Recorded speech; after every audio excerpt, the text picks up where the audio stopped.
بسم اللہ الرحمن الرحیم. السلام علیکم. میں ہوں فہیم اختر, ایک نئے ولاگ کے ساتھ حاضر خدمت ہوں. صدیق جان صاحب سر کا ہم نے آج ساگ کھایا ہے, بہاڑی سے آیا ہے ساگ, بڑا زبردست قسم کا ساگ تھا. یہ ویسے میرا نہیں, میرے سے آپ نے کھایا ہے. صدیق جان کی طرف سے. اور دوسرا یہ ہے کہ یہ ہمارے دوست ہیں ڈاکٹر نوید کھنڈ صاحب, تو ان کے والد صاحب ہیں انکل اورنگزیب صاحب, تو وہ بڑی شفقت اور محبت کرتے ہیں, تو بس وہ ہم نے پھر آپ کو. شکریہ جی نوید صاحب آپ کا. بالکل. پاکستان کا سیاسی منظرنامہ روز بروز بڑا دلچسپ ہوتا جا رہا ہے. جب سے 5 نومبر 2024 امریکہ کے انتخابات ہوئے ہیں اور اس کے بعد سے لے کر اب تک پاکستان کے جو طاقتور حلقے ہوں یا پھر سیاسی حلقے ہوں, وہاں پر پریشانی بڑھتی جا رہی ہے. اور اس پریشانی کو صدیق صاحب جو زیادہ جو پیس پکڑی وہ رچرڈ گرینل کے جو ٹویٹس تھے ان سے ہوئی. اب بات یہ ہو رہی ہے ڈسکشن میں کہ عمران خان صاحب کب رہا ہوں گے اور موجودہ حکومت کا مستقبل کیا ہوگا, بغیر کسی اور رکاوٹ کے. صدیق صاحب یہی سمپل سوال, خان صاحب کا کیا مستقبل ہے اور کب تک خان صاحب رہا ہوں؟ دیکھیں یہ وہ سوال ہے جو آپ جہاں بھی جاتے ہیں, کسی غمی میں جائیں, کسی خوشی میں جائیں, جہاں لوگ ملتے ہیں وہ یہی سوال پوچھتے ہیں. لیکن ظاہر ہے اس سوال کا جواب ابھی کوئی بھی نہیں دے سکتا. میں ظاہر اسیسمنٹس ہیں, اسیسمنٹ یہی ہے جو میں یہ سمجھتا ہوں کہ جتنا بیرونی دباؤ بڑھے گا اتنی عمران خان کی رہائی کے چانسز بڑھیں گے, کیونکہ پاکستان کے اندر تو کچھ نہیں بچا. ہاں پاکستان کے اندر ایک چیز اور ہو سکتی ہے جو خان صاحب کی رہائی کے لیے اس میں مدد کر سکتی ہے, وہ ہے کہ عمران خان صاحب ایک اور لانگ مارچ کی کال دے دیں, جو وہ ارادہ بھی رکھتے ہیں کہ مارچ کے بعد ایک اور مارچ کی وہ کال دیں. اس کے علاوہ تو پاکستان میں کچھ نہیں بچا. پاکستان میں اس لیے کچھ نہیں بچا کہ آپ دو ہی طریقے ہیں نا, آپ عدالتوں میں جاتے ہیں, عمران خان صاحب کے کیسز عدالتوں میں, عدالت میں آپ ذرا, کل ہم نے انٹرویو بھی کیا ان کا فیصل ملک صاحب کا, جو عمران خان صاحب کے جی ایچ کو حملہ کیس میں وکیل ہیں اور ATC کے کیسز کر رہے ہیں, سالار خان کاکڑ اور باقیوں کے. تو وہ ہمیں پتہ ہی ہے کہ جو کچھ ADC کے ججز اس وقت کر رہے ہیں, جن ججز کو علی نیلم صاحبہ نے لگایا ہے, یہاں سے انہوں نے ملک اعجاز آصف صاحب کو چینج کیا, علی نیلم صاحبہ نے, اور یہ امجد شاہ صاحب ہیں, یہ پتہ نہیں کیا نام ہے ان کا, ان کو لے کے آئی ہیں. اور اسی طرح سے لاہور میں انہوں نے منظر علی گل صاحب کو لے کے آئی ہیں. تو سرگودا سے جج محمد عباس کو انہوں نے چینج کیا. اچھا, یہ وہ ججز تھے جن کے اوپر chief justice Lahore high court justice Malik Shahzad Ahmad Khan صاحب نے سٹینڈ لیا تھا, اور اس کے اوپر کافی ان کی ٹھن گئی تھی پنجاب حکومت کے ساتھ. یہی وجہ ہے کہ پھر پنجاب حکومت نے, نواز شریف نے قاضی فائزہ کو کہا کہ اس کو سپریم کورٹ میں لے گئے, ملک شہزاد کو, اور پھر قاضی فائزہ ان کو سپریم کورٹ میں لے آئے.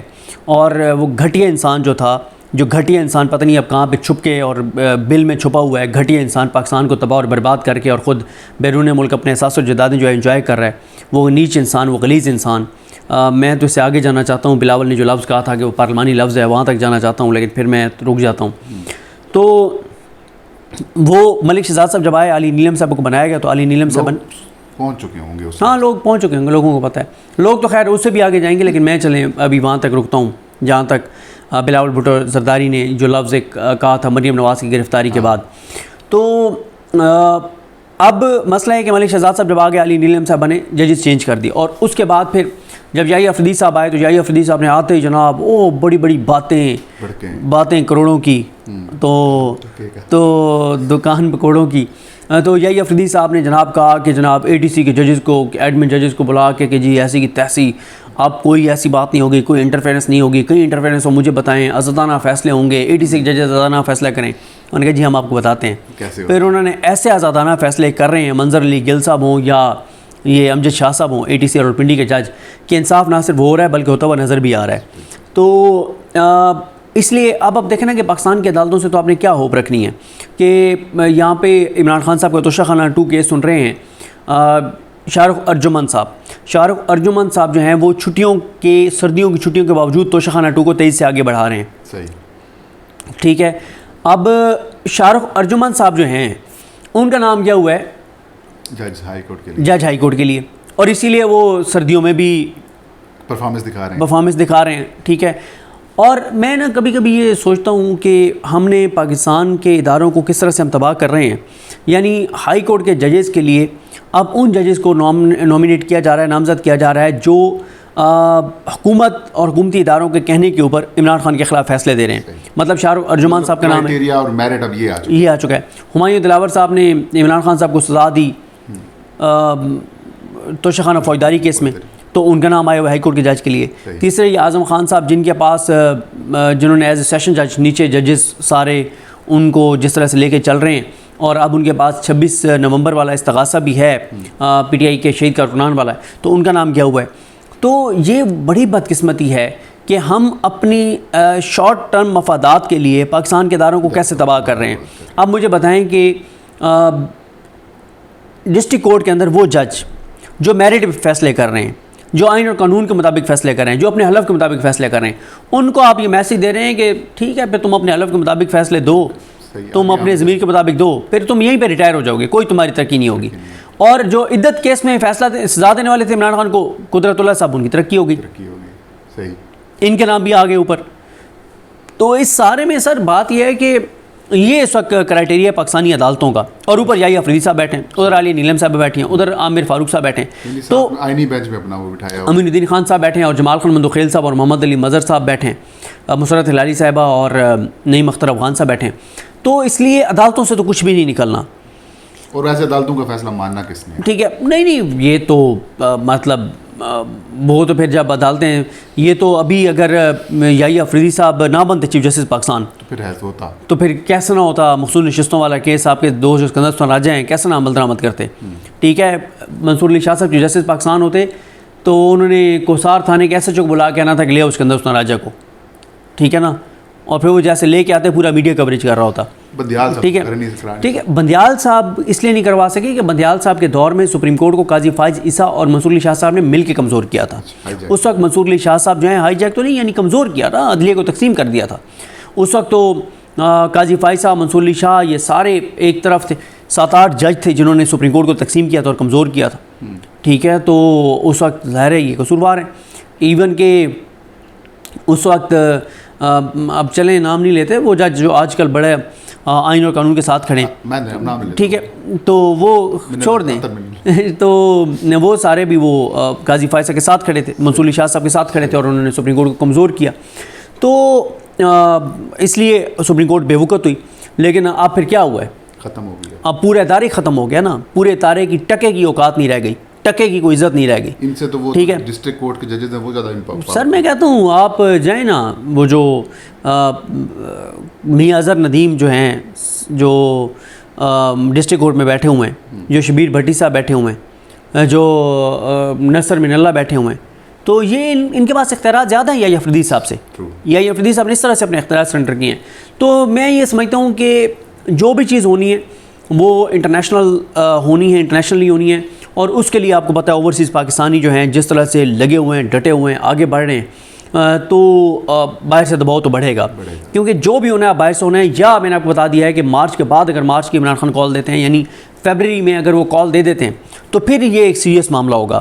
کیونکہ آپ دیکھیں نا کہ اس وقت آپ بیانات سنیں جو علی من گنڈا پور نے بیانات دیے، وہ ٹھیک دیے کہ آپ لوگوں کو پتہ ہوگا کہ گولی چلنی ہے، لوگ اس طرح تیار ہو کے آئیں گے کہ گولی چلنی ہے. ٹھیک ہے، اب جب پہلے لوگ آئیں 26 نومبر کو، کسی کے وہم و گمان میں نہیں تھا کہ سنائپرز ہوں گے اور سیدھی گولیاں ماری جائیں گی، اور ہمارا کتنا تکلیف دہ ہے وہ پاکستان کے لیے اور پاکستانیوں کے لیے. کوئی تصور نہیں کر سکتا تھا کہ اس طرح سے نہتے لوگوں کو گولیاں ماری جائیں گی. ٹھیک ہے بھائی، بات یہ ہے کہ آپ دہشت گردوں کو ماریں نا گولیاں، جو ہمارے جوانوں کو شہید کر رہے ہیں. 10 سالہ ریکارڈ ٹوٹ گیا 2024 میں، اتنے دہشت گردی کے واقعات ہوئے ہیں. اب مارے نا دہشت گردوں کو، ان کو ماریں گولیاں. اسٹریٹ کرائم جو ہے اس کو کنٹرول کریں. وہ پولیو کے دیکھیں 67 کیسز ہو گئے ہیں ایک سال میں، 68 کیسز ہو گئے ہیں. کیوں؟ کیونکہ جو پولیو کی ٹیمیں جاتی ہیں ان کے اوپر حملے ہوتے ہیں، ان کی پروٹیکشن نہیں، ان کا پروٹیکشن ہے نا. پاکستان پوری دنیا میں پاکستان بدنام ہو کے رہ گیا ہے. تو یہ وہ چیزیں فہیم صاحب کے جو بھی ہونا ہے وہ انٹرنیشنلی ہونا ہے، اور پاکستان کے اندر سے کوئی کسی طرح کی امید پاکستان کی اس وقت اداروں سے نہ رکھیں، یعنی عدالتیں ہی ہیں نا، ان سے آپ نہ رکھیں. ہاں لیکن یہ ہے کہ جو پازیٹیو چیز ہے وہ یہ ہے کہ پاکستان کے لوگوں میں اویئرنیس آ گئی ہے، شعور آ گیا ہے، اور پاکستان کے لوگ ڈٹرمن ہیں، پرعزم ہیں کہ ہم نے اس ملک کو آگے لے کر جانا ہے، ہم نے ملک کو واقعی ایک حقیقی آزادی کی طرف لے کر جانا ہے. یہ نہیں کہ یہ عمران خان کا نعرہ ہے حقیقی آزادی کا، یہ سر پاکستانیوں کی اس وقت کمٹمنٹ ہے اپنے ساتھ، اپنے ملک کے ساتھ. کیا کمٹمنٹ ہے؟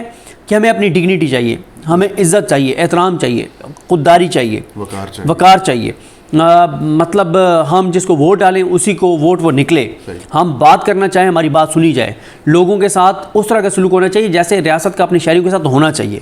نہتے لوگوں کو گولیاں نہ ماری جائیں, لوگوں کو جبری طور پر مشدہ نہ کیا جائے, لوگوں کو اغوا نہ کیا جائے, عدالتیں انصاف دیں, فیصلے میرٹ پر ہوں, ججز جو ہیں وہ انڈیپینڈنٹ ہوں, ججز چابی والے کھلونے نہ ہوں. نون لیگ یہ فیصلہ نہ کرے کہ ہم نے یحییٰ افریدی کو چیف جسٹس پاکستان بنانا ہے, میرٹ پہ چیف جسٹس پاکستان بنے. ٹھیک ہے, تو لوگ یہ چیزیں مانگتے ہیں, مانگ رہے ہیں اور مانگیں گے. بالکل. تو آخر میں کافی زیادہ لمبی بھی ہوتی جا رہی ہے ویڈیو. حافظ نعیم جماعت اسلامی کے امیر ہیں, ان سے بڑی امیدیں وابستہ تھیں ایز اے پاکستانی جب انہوں نے اس کو اداروں کو یا نہیں پاکستانی ہو پاکستانی ٹھیک ہے میں غلط ہو سکتا ہوں, لیکن انہوں نے اپنا قد کاٹ بڑا اونچا کیا تھا جب انہوں نے کہا تھا کہ میں ہارا ہوا ہوں اور یہ سیٹ پی ٹی آئی کی ہے. اس وقت بڑا اچھا لگا تھا ان کا اسٹیٹمنٹ, چلے کوئی تو ہے جو الیکشنز کے بعد یہ کہہ رہا گیا میرے ساتھ دھاندلی, میں ہارا ہوا ہوں.